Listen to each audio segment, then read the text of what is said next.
Meu nome é Débora, eu sou enfermeira, sou especialista em CCIH, faço parte da equipe do Hospital Eloneda Student, que faz parte do Hospital da Fundação. Hoje a gente vai falar sobre o protocolo de higienização das mãos. As mãos dos profissionais de saúde são um reservatório de micro-organismo controlado com adequada higienização das mãos, né? A colonização persistente das mãos se dá devido à omissão ou lavagem inadequada das mãos, contaminação através do toque em maçanetas, torneiras, em todas as unidades hospitalares, unhas naturais ou artificiais pintadas e com relevos ou longas, né? E o uso de adorno, no caso, pulseira, anéis, alianças e relógios. A higienização das mãos pelo profissional de saúde é considerada a medida mais efetiva, simples e segura de prevenir qualquer infecção hospitalar.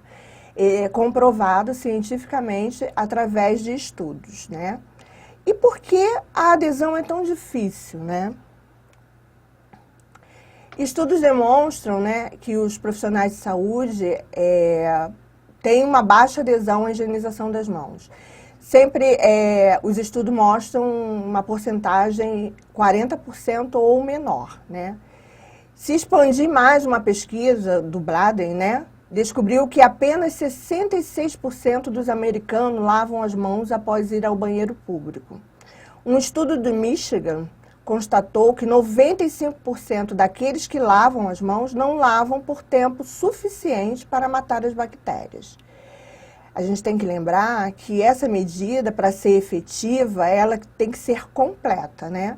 E aí ocorre a baixa adesão. A Organização Mundial de Saúde diz que ela está em torno de mais ou menos 40%. Então, o que a gente deve saber quanto à questão da higienização das mãos? O álcool gel, no caso, a higienização, né, diminui a colonização bacteriana. As leito melhora essa higienização. Os guidelines, que são ótimos, né, a exemplo da Organização Mundial de Saúde, mas não tem e não apresenta melhora nessa adesão. O que a gente pode estar instituindo são programas educacionais que abordem, né, essa técnica e esse efetivo processo para ser multiplicado através dos profissionais de saúde. Todas essas medidas, elas devem ser aplicadas em todos os pacientes durante todo o tempo em todos os serviços de saúde, seja ambulatório, seja internação, seja para exames. Falando efetivamente da higienização das mãos, a gente vai abordar a questão da pele, a importância, os momentos, o produto e a técnica. A pele, né? Nossa microbiota, ela apresenta uma parte residente, né? Que é aquela em que o profissional já tem aquela colonização, já faz parte do profissional. E tem a microbiota transitória, é aquela que o micro-organismo ele é adquirido durante todos os procedimentos realizados dentro da unidade hospitalar. A microbiota residente e a transitória pode ser eliminada através da higienização simples das mãos, mas a transitória tem que ser efetiva em todos os momentos antes do toque do paciente. Qual a importância? A principal medida de prevenção, já tem estudos que comprovam isso. Retira a sujidade, elimina o micro-organismo, seja ele multiresistente ou não, e reduz as infecções relacionadas à assistência à saúde. A redução das causas de mortalidade e morbidade por micro-organismos. Dos momentos. A Organização Mundial de Saúde fala dos 5 momentos para a higienização das mãos. Antes do contato do paciente, antes da realização de procedimentos assépticos, após o risco de exposição em fluidos corporais, após o contato com o paciente e após o contato com as áreas próximas ao paciente. Em todos esses momentos, a beira-leito tem que ter um dispenser para higienização das mãos, para que seja efetivo o cuidado. Também há os procedimentos com dispositivos, né?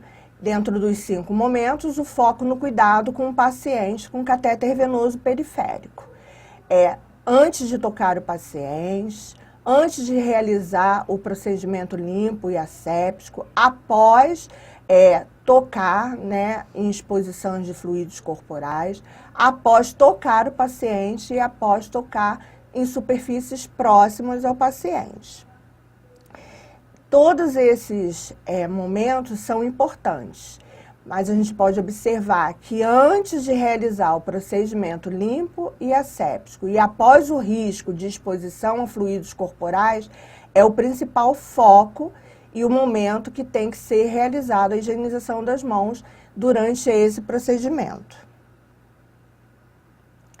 Quanto ao foco no cuidado do paciente com catéter venoso central, repetindo os 5 momentos, antes do toque do paciente, antes de algum procedimento limpo ou asséptico, após o contato e exposição a fluidos corporais, após tocar o paciente e após as superfícies. Observar que o principal momento para a higienização das mãos durante esse procedimento antes de realizar algum procedimento limpo ou asséptico e após o contato ou exposição com fluidos corporais. No foco no cuidado do paciente com catéter urinário. De novo, repetindo os 5 momentos. Antes de tocar o paciente, antes de realizar algum procedimento limpo ou asséptico, após o contato e exposição a fluidos corporais, após tocar o paciente e após tocar as superfícies próximo ao paciente. Lembrando que o foco principal é antes do procedimento limpo e asséptico e após a exposição.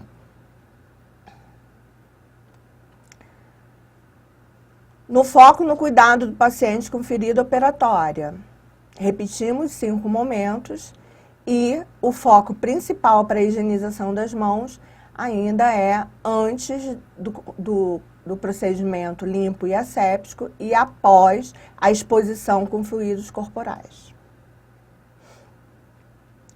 No cuidado do paciente com cânula endotraqueal, repetimos 5 momentos e levando o principal momento antes do contato de procedimento assépticos e limpo e após o contato e exposição a fluidos corporais. Os produtos utilizados. As características principais desses produtos na higienização das mãos pode ser descrita nesse quadro que eu vou apresentar. O aspecto antimicrobiano e as características de agente antisséptico utilizado na higienização das mãos. Nós temos nesse grupo o álcool, a clorexidina 2% ou a 4%, o composto de iodo, os iodóforos e o triclosan. O álcool, a gente pode observar que ele tem uma ação rápida, né? Ele tanto pega bactérias gram-positivas como negativas, pega micobactérias e fungos. E tem uma ação também eficiente no vírus. A concentração dele é muito boa, 70%. Ele não apresenta nenhum resíduo. Então, ele não traz nenhum tipo de alergia ao profissional. A clorexidina, tanto a 2% ou 4%, também pega as bactérias gram-positivas e negativas, sendo que a negativa ela é menos eficiente. A micobactéria tem uma ação muito pequena e em fungos também. No vírus ela tem uma boa ação, a velocidade de ação dela é intermediária e ela apresenta um efeito residual. Muito raramente apresenta alergia aos profissionais. Os compostos de iodo têm uma ação boa nas bactérias gram-positivas e negativas, pega também micobactérias, média ação no fungos e uma ótima ação em vírus. Também tem uma velocidade de ação intermediária, mas ela já foi comprovado que causa queimaduras, irrita, né? Faz quando higienizado as mãos.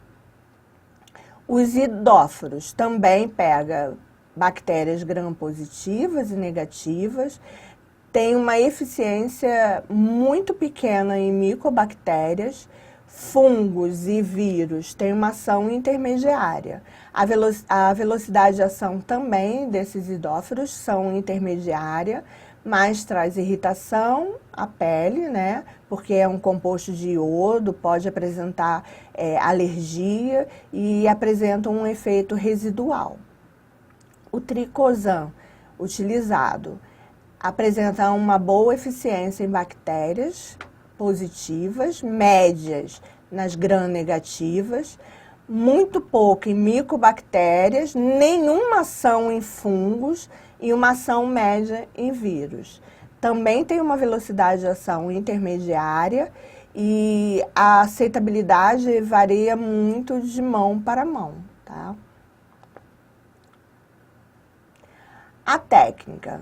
Tanto a técnica com o antisséptico à base de álcool como o sabão, ele é o mesmo tempo, a única diferença de um a outro é que na higienização simples das mãos com água e sabão, você vai utilizar a torneira para retirar o resíduo e enxugar com a toalha.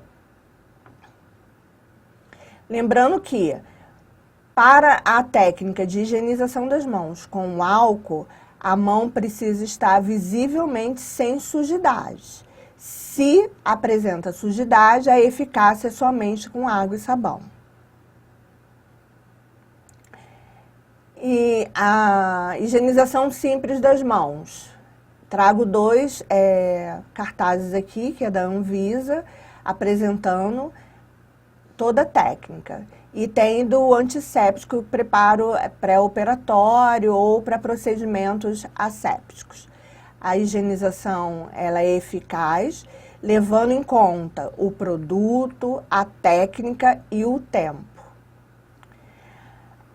A higienização das mãos faz parte da meta internacional de segurança do paciente. Todo profissional tem que garantir um cuidado com segurança. Principalmente em unidades neonatal, a gente tem uma prevalência grande de colonização, de bactérias multiresistentes. Então, todo cuidado com a clientela desse perfil tem que ser tomado, principalmente quando realizamos algum procedimento que vá levar risco de colonização e infecção. Mas tem que ser aplicado em todos os pacientes, durante todo o tempo e em todos os serviços. Em UTI neonatal, a assistência e a qualidade têm que estar unidas. Nós temos dois perfis de pacientes, tem o de baixo risco e o alto risco.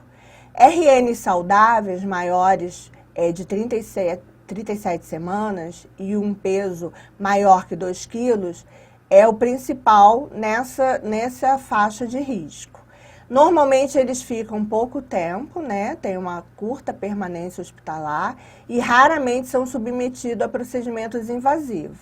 A taxa de infecção hospitalar entre esse perfil é de 0,3% a 1,7%, durante as 100 admissões. Tem um menor risco de infecção relacionada à assistência à saúde. Já o perfil de alto risco, que são RNs de baixo peso ao nascimento, que apresentam disfunções de sistema imunológico, quebra de barreiras naturais de defesa, como a pele e mucosa, apresenta doenças de base e maior gravidade, microbiota ausente, muitas vezes por ser RNs prematuro e utilizando antibiótico terapia de amplo espectro, como em mais de 10 dias, né? O RN, eles estão mais indicados, né, procedimentos invasivos, apresentam catéter vascular, ventilação mecânica, alguns sofrem cirurgia e têm o uso da nutrição parenteral. O ambiente, ele também é muito levado em conta, né, o espaço, os equipamentos utilizados e o RH. Qual é o risco, né, quando a gente tem uma baixa adesão à higienização das mãos? Aumenta o sofrimento desses pacientes e familiares, eles ficam mais tempos internados, sofrem mais intervenção, causa incapacidade temporária ou permanente, o RN ele demora a restabelecer, né, a saúde, aumenta o número de mortes, né? Prolonga a hospitalização, aumenta a necessidade do nível de cuidado desse RN, aumenta o custo tanto para o paciente quanto serviços de saúde e o sistema em si. Agora vamos treinar um pouco a questão de higienização das mãos, né? Aqui eu trago uns slides, que é o slide da Anvisa, que fala dos momentos da higienização, né, a técnica. Abrir a torneira, molhar as mãos, evitar encostar-se na pia. Aplicar a quantidade suficiente do sabão para cobrir toda a superfície da mão. Ensaboar as palmas da mão, flexionando uma entre as outras. Esfregar a palma e entrelaçar os dedos, né? Um dorso lava a outra e vice-versa. Entrelaçar os dedos e flexionar os espaços interdigitais. Esfregar o dorso dos dedos com a mão, com a palma da mão oposta, segurando os dedos com movimentos vai e vem. Esfregar o polegar direito com auxílio da palma da mão esquerda, utilizando o movimento circular e vice-versa. Flexionar as polpas digitais e unhas da mão esquerda contra a palma direita, fechando em concha e fazendo movimentos circulares e vice-versa. Esfregar o punho esquerdo com auxílio da mão direita, utilizando o movimento circular e vice-versa. Enxaguar as mãos, retornando os resíduos, retirando, né, os resíduos de sabão no sentido dos dedos para os punhos e evitar contato direto das mãos ensaboadas com a torneira. Secar as mãos com papel toalha descartável, iniciando pelas mãos e seguindo para os punhos, desprezando papel toalha em lixeira para resíduos comuns. Das considerações, né?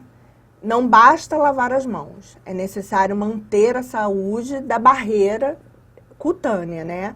Hidratar a mão adequadamente, não deixar ela muito tempo ressecada.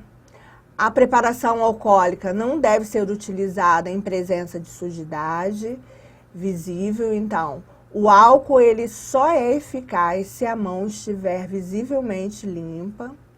O uso de luva não altera nem substitui a higienização das mãos. Seu uso por profissionais de saúde não deve ser adotado indiscriminadamente. Vai utilizar luva somente em procedimento necessário. Regras de ouro para a higienização das mãos. A higienização das mãos deve ser realizada exatamente no local onde está sendo realizada a assistência ao paciente, à beira-leito. Segue nossas referências. E deixo aqui um slide para vocês realizarem um teste. verdadeiro ou falso.